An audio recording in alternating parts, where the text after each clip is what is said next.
এখানে যেখানে গঙ্গা বইছে, নদী বইছে, দেখেছি যে নদীকে কিভাবে ধ্বংস করা হচ্ছে। কেন?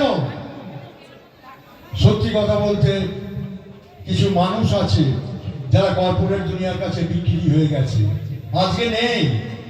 কোনো মানুষ প্রতিবাদ করতে শেখেনি। কেন?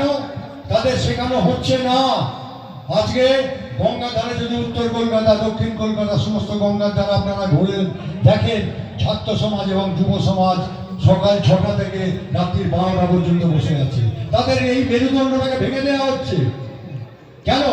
কারা ভাঙছে? তাদের এগেন্স্টে আমার প্রতিবাদ।